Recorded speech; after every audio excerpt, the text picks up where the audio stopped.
Kan juga orang-orang soleh itu tentara Allah. Gimana tentara Allah suruh ngaji aja nggak ada? Mau dapat surga? Itu. Ini satu. Jadi itu orang lain pula harus suluk. Nah, apakah ini tidak ada suluk? Tidak, juga ada suluknya. Itu. Bagaimana istiqomah? Suluknya tidak istiqomah. Sholat 5 waktu berjamaah, lazim sendiri-sendiri tepat waktu, dibaca tartil, kemudian berjamaah wajib tiap hari. Itu suluknya tidak. Berjamaah hailalah tiap Jumat. Karena hailalah itu nilainya bagi ikhwan tijani sama dengan nilainya sholat Jumat bagi umat Islam. Jadi kalau kita bicara hadis Nabi, apa Islam?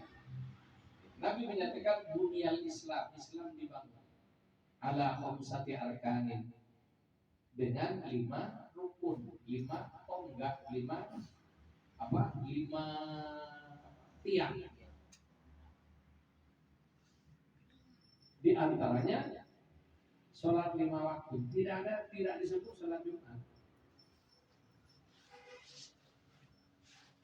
Jadi syahadatu an la ilaha illallah wa iqamus shalah, menegakkan sholat. Di sini diterjemahkan semua terjemahnya mengatakan sholat 5 waktu.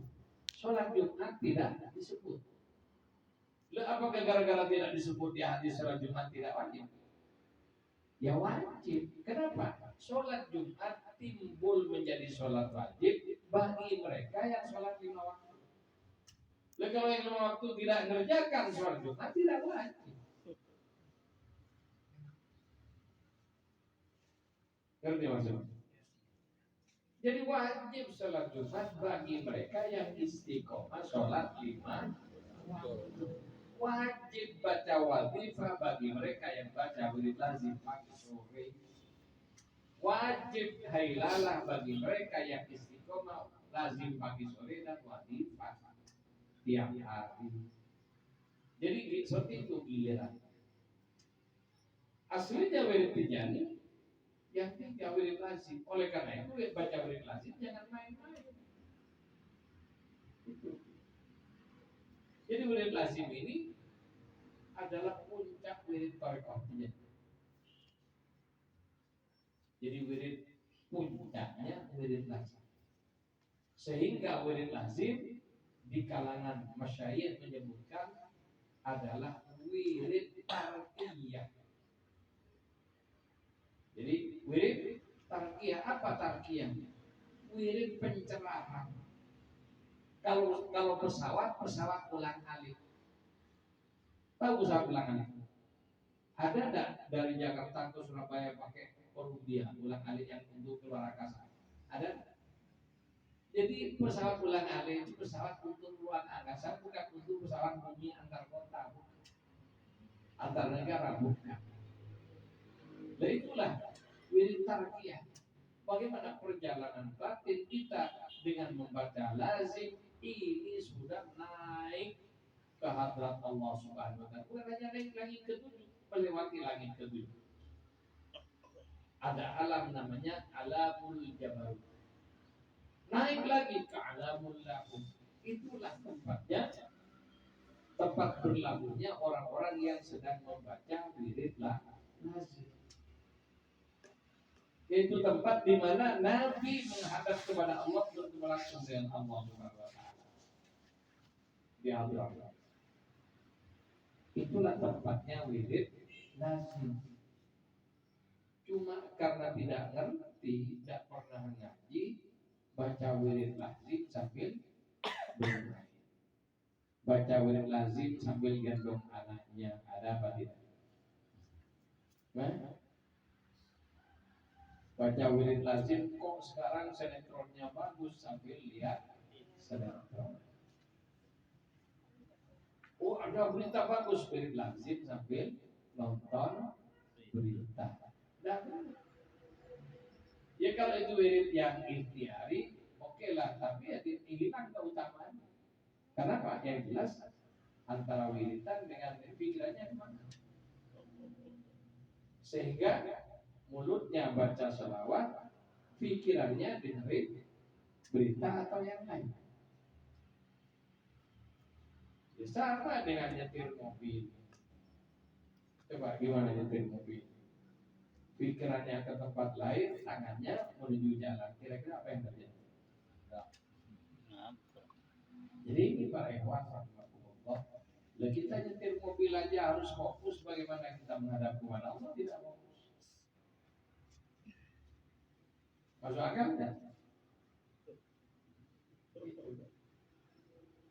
Jadi jangan main-main dengan berlitoriko ini wirid yang diberikan oleh Rasulullah dan sunnah Syekh.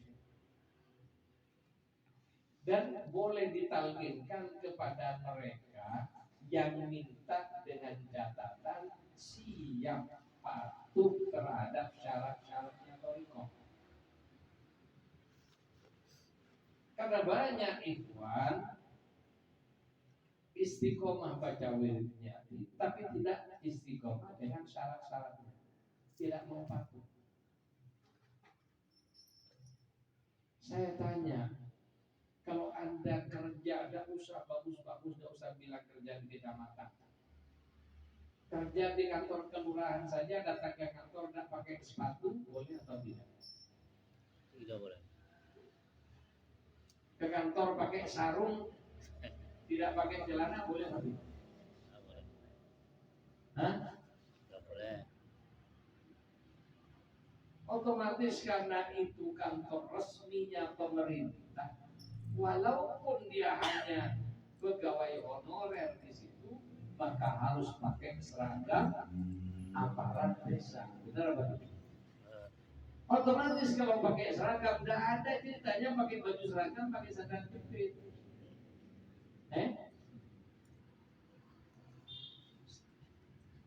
Jadi karena sudah namanya kantor resmi, kan ketika masuk ke kantor itu harus sempurna pakaian. Sudah pakai seragam, pakai sepatu, tapi seragamnya sebulan tidak pernah dicuci sampai kumal, ditegur atau tidak sopan? Tegur. Hah? Tegur. Ditegur. Kenapa? Dia mabuk semua satu kantor. Itu. Nah itulah protokol kantor kelurahan kayak gitu. Coba bayangkan orang yang mau masuk ke istana negara. Mungkin tidak kita pakai pakaian walaupun seragam tapi lusuh. Coba kira-kira diapakan sama yang jaga pintu? Diusir.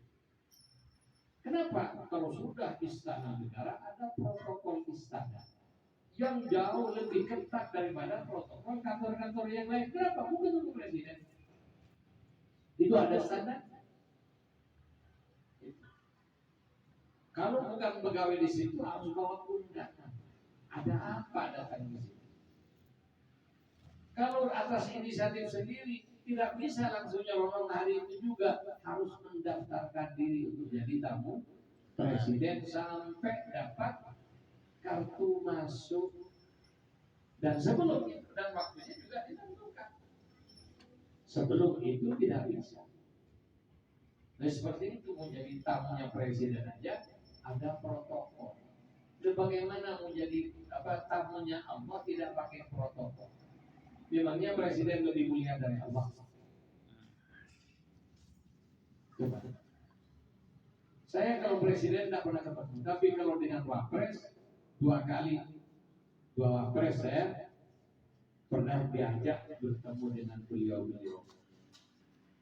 Yang pertama zamannya Bapak Hamzah As. Saya diajak bertemu mewakili ulama Madura. Yang pada saat itu orang-orang Madura ada masalah di Sampit, ya.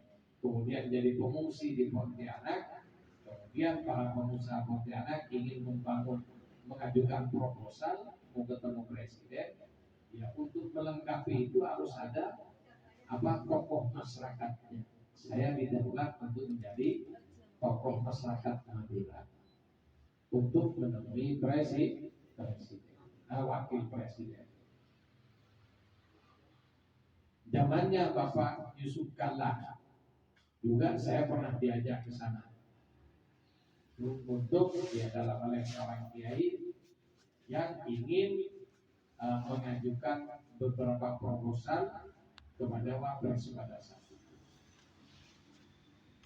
Para ikhwan rahimakumullah, untuk ketemu wapres,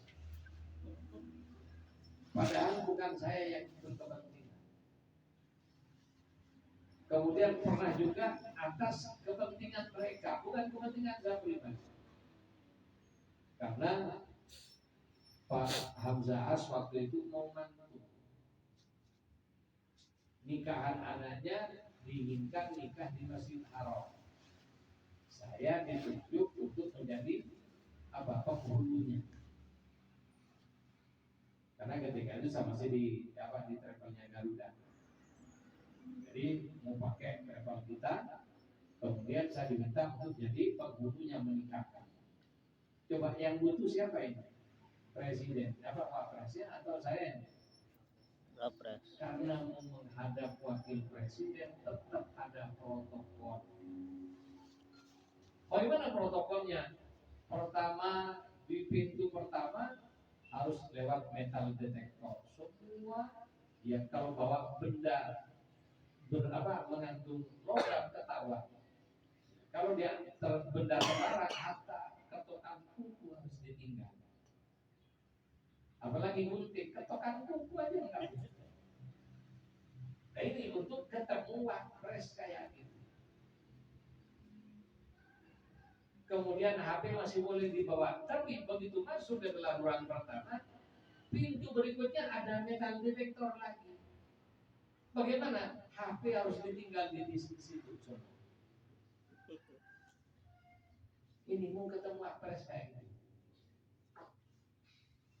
Dan bagaimana kita mau ketemu Allah? Wadifah sambil dengerin HP, ada kan? Wadifah sibuk dengan HP, ngelihat HP-nya takut ada musuh. Ada apa tidak? Ada. Bisnis. Ini ketemu manusia, cuma martabatnya ini wakil presiden, HP tidak boleh masuk ruang pertemuan. Sehingga orang mau ketemu wapres itu tidak ada, tidak bisa berbuat apapun. Itu pun wapres dijaga oleh ajudan. Takut terjadi apa? Saking itulah ketatnya protokol.